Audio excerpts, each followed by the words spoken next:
Wangela Yohannes Bukona Sadila Kopsa Jarrati Malja Irra Debiun Alachutu Isim Barbachisa. No ginger to indicate you Tikamakun Ango ilmu marga chudaf kunidikam Motuma Sadaf kunidikam Kabenya Sarata Judaf kunidikam Waligaladra Kenna inula terrata Judaf kunidikam Ango ilmu mauton jiratin mana Kristana Tif kana gona kana ngonu jechun dandi kana tu dirkama sim barbachisa bura jedunga har biya alota lamata daima kana kabajuda asiti sasabamne rajechuda kuna ayana guddada ayana kasarpati laltani miti oligalera kuna ayana to hunda jala sirna to hunda jala jila hunda jala Hunda all sirna kabaja kabuda scholar Tertullian abanja mutoko mumal jedu dachin kanimulla nefi kanimijanne turte kanan duratti ansin jedu sanas hikachru kanimulla ne jedu sinetinem ne yuda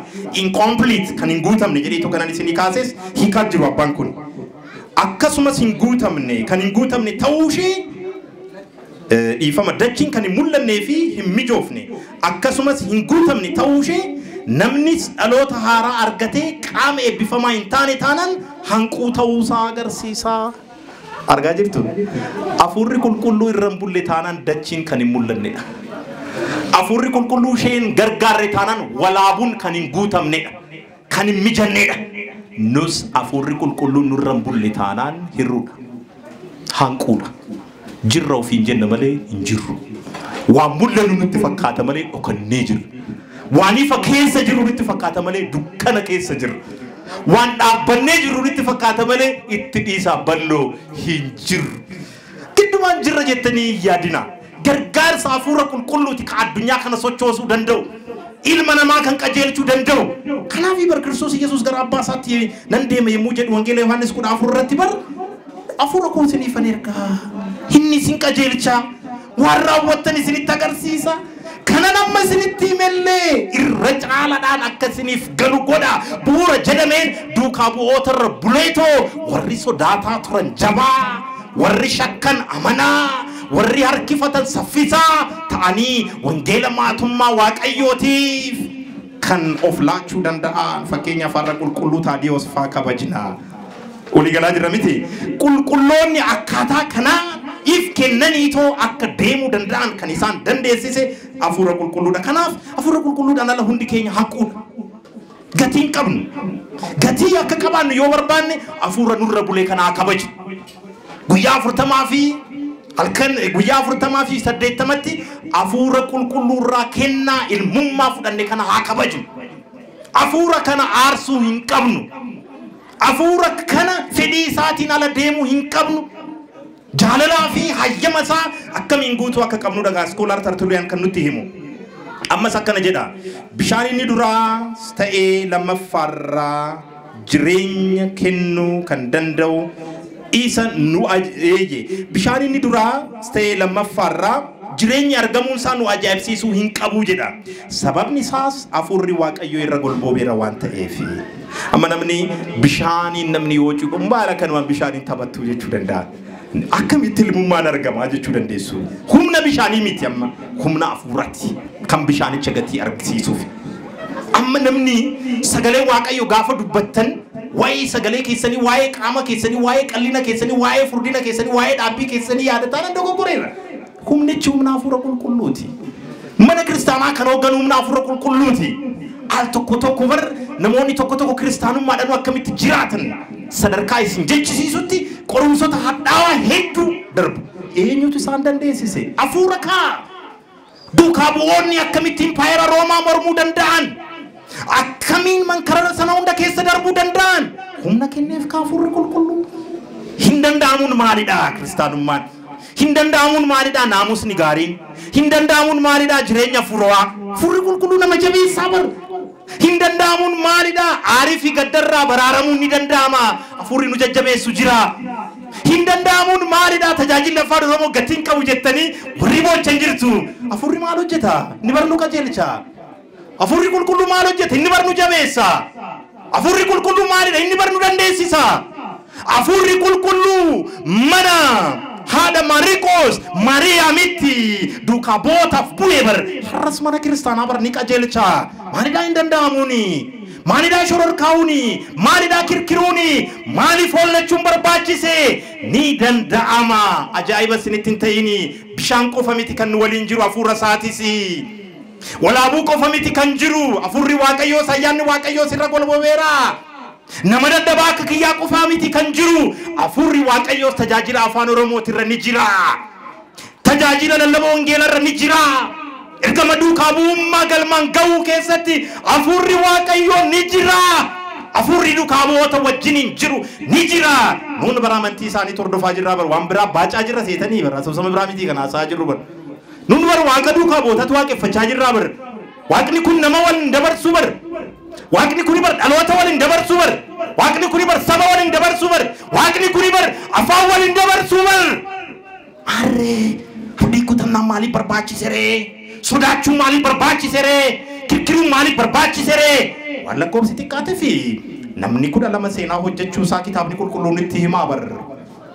Waan firaan ta'e gosa maallaqa caasaa maal of harkaan qabnee fi warri bari galma warra Ayhuditti gaafa seenan balaaleffataman bari ekleesiyaa mana kiristaanaa kakuu haaraa ijaaruu danda'anii jiru. Galannii fi ulfinni Waaqayyoodhaaf haa ta'u.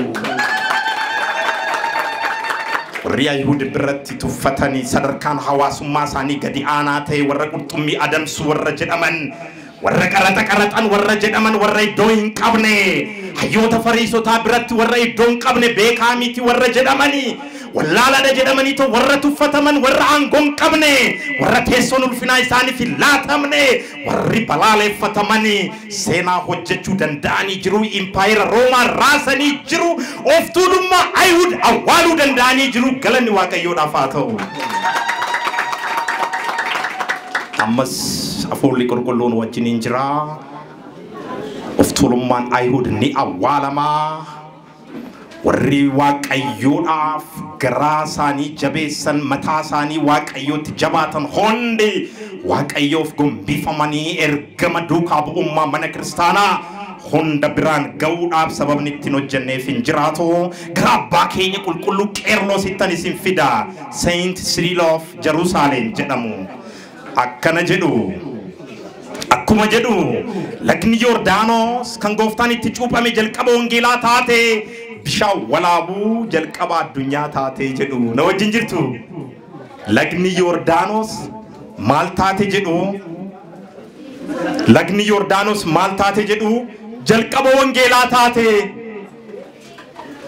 Jalqaba wangeelaa taate lagni Yordaanos bishaan walaabuu jalqaba addunyaa taate jedhaniitu wal dorgomsiisu. Yoo kana ta'e gabaabaadhumatti cuuphaan maalidha ree? Tokkoffaa fayyuudhaaf bu'uuradha. Na wajjin jirtu waa'ee fayyinsaa haasofna taanaan, waa'ee mootummaa Waaqayyoo haasofna taanaan, waa'ee jireenya bara baraa haasofna taanaan fayyuudhaaf cuuphaan bu'uura.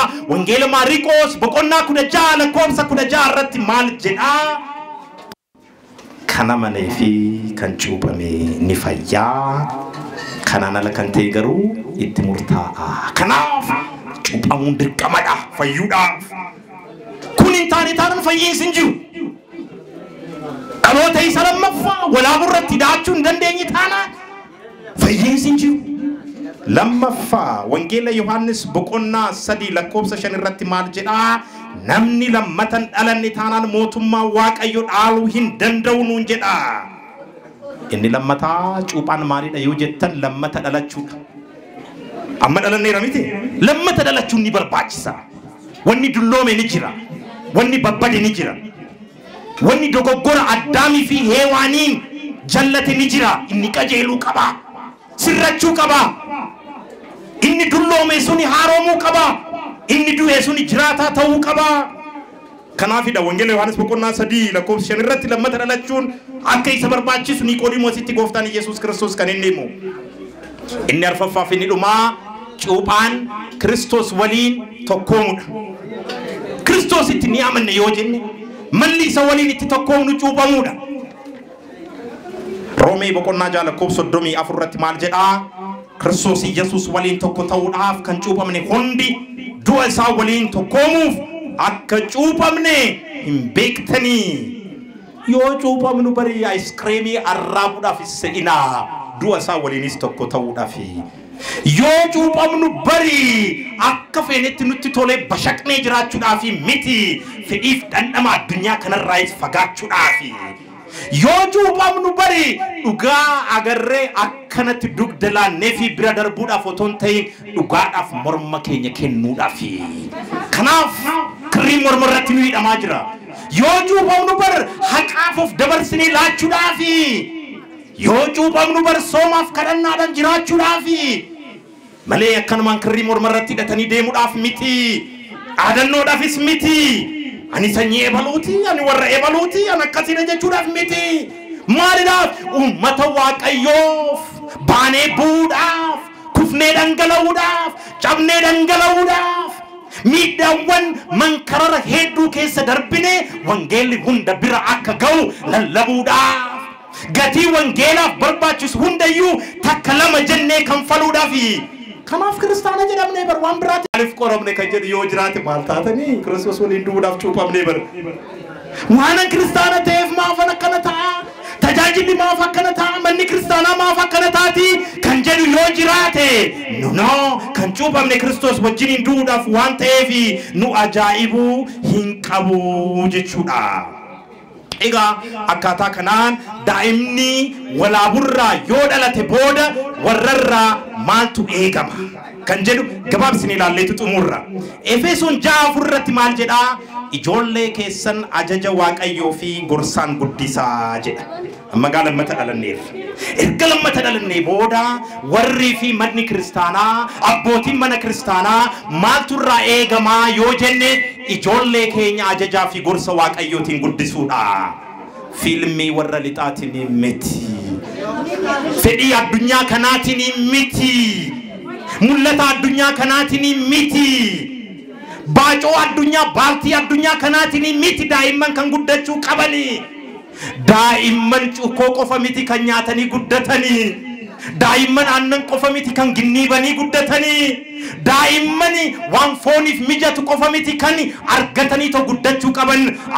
Akkamitti guddatan yoo jettan sagalee Waaqayyootiin guddachuu qabu kaa. Gorsa Waaqayyootiin guddachuu qabu kaa.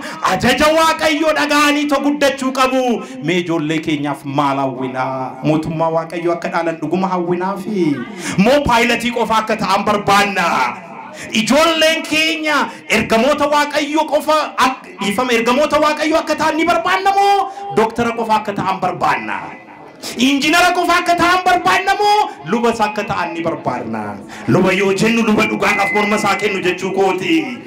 Luba yoo jennu luba haqaaf morma isaa kennu kan akka Zakariyaas jechuu kooti. Otuma galma qulqullinaa keessatti aarsaa Waaqayyoodhaaf dhiyeessaa jiru kan wareegamu ilma isaa waliin dhugaadhaaf wareegame. Ilmi isaallee mormi isaa waggaa 15 kan wangeela lallabdu. Luba yoo nan jedhu kan akkanaa jechuu kooti bar walii gallee rabiti. Luba akkanaa kanuu ta'uu ilma keenya ni barbaanna. Maaloo ilmi koo Maatiyoositti otoo nuu ba'ee, maaloo ilmi koo akka abboo kana otoo ta'ee, maaloo ilmi koo akka ergamootaa, akka duukaa bu'ootaa, akka qulqullootaa kana otoo ta'ee jenneetoo ni hawwina. Hawwina akkanaa ni jira. Akkaataa kanaan daa'imman guddisuun nu barbaachisa. Seeraan isiniif kaasuun ni dhuma. Kitaaba Saamu'eel boqonnaa 1 lakkoofsa 26 irratti akkana jetti. Haati Saamu'eel Haannaa ilma wareega fi boo'icha baay'ee booda argatte. Garagalma qulqullinaatti kan kootii miti jettee harma isheerraa buttee Waaqayyoodhaaf dabarsiteetoo yoo kennitu lubicha Eeliidhaan akkana jetteetu dubbatti. Waaqayyoonis kadhannaan kadhadhe naa kenneera jette. Ani sammuu jette umurii isaa guutuu akka Waaqayyo tajaajiluuf Waaqayyoof kennee jira. Galanni Waaqayyoodhaaf haa ta'u. ijoollee keenya kanatti waaqayyoodhaaf kennu daa'imman keenya addunyaarraa bunnee fedhii addunyaarraa bunnee tajaajila jireenya gaabbiitiif jireenya hafuurawaatiif kennuun akkamiin akka barbaachisu sirriitti kanarraa baranna. Eeliin bar amma gaarakkoon guddaan kanadha. Ijoollee keenya gara mana kiristaanaatti yoo fiinnu luboonni ijoollee keenya nu gorsan eenyu faadha? Eelii faadha. Bar eeliin ijoollee isaatu gorsuu hin dandeenye bar. Eeliin bar galma qulqullinaa keessatti baalagummaa raawwatu bar to'achuu hin dandeenye. Eeliin bar galma qulqullinaa keessatti ijoolleen isaa dubartii waliin yoo sagaagalan nama dhorkuu hin dandeenyedha. Maal ta'u ree haafanii ree ijoolleen keenya mana kiristaanaatti haafanii ree taadhiisanii ree lakkii hafuurri qulqulluun ni jira. Sagalee isaa dhagaa guddataa. Hafuurri qulqulluu isa qajeelchaa. Hafuurri qulqulluu bakka eelitti isa buusaa. Haati Haannaa sodaachuu hin qabdu. Eenyutu Eelii bakka bu'a? Saamu'eelidha bar. Eenyu isaa barsiisu? Hafuura qulqulluudha bar. Bara Eeliin sagalee Waaqayyoo dhaga'uu dadhabetti Saamu'eel garuu galma qulqullinaa keessatti sagalee Waaqayyoo dhaga'aa guddate jedhamee Waaqayyoo galateeffadha. Hundi keessaniyyuu. Kanaan hafuurri qulqulluu galma Waaqayyoo keessatti ijoollee keenya guddisa waan ta'eef mana kiristaanaatti aarree ijoollee keenya achi baasuun qabnu. Manni kiristaanaa barnoonni ishee qulqulluudha, hafuurri ishee qajeelcha hafuura qulqulluudha. Garuu namoonni dogoggoran jiraachuu danda'u, dadhabbii kan qaban jiraachuu danda'u. Sababa Eeliitiin Saamu'eel manatti hafuu hin qabu. Baasaa Saamu'eel hundi keessaniyyuu mana keessanii baasaa tajaajilaaf laadhaa. Yaa hojjetu, jijjiiramaa fidu, yaa faarfatu, yaa lallabu, lubaa ta'u, Phaaphaasii haa ta'u, haadhaalu mana kiristaanaa isaa abbaattaa ta'u. Akkaataa kanaan ijoollee keenya guddisuu qabna. Uumin walaabuudhaa baate jechuun uumamni hundi bishaan duraarraa uumamuusaa jecha agarsiisudha waliin jenneerra. Akka kitaaba qulqulluuttis bishaan gadi fagoorraa addunyaan uumameera waliin jenneerra. Amma ammoo kakuu haaraarratti cuupharraa ilmummaa argatanii dhalachuun fakkeenya walaabuu duraati waliin jenneerra. Kan nu barsiise Waaqayyoodhaaf galannaa ta'u.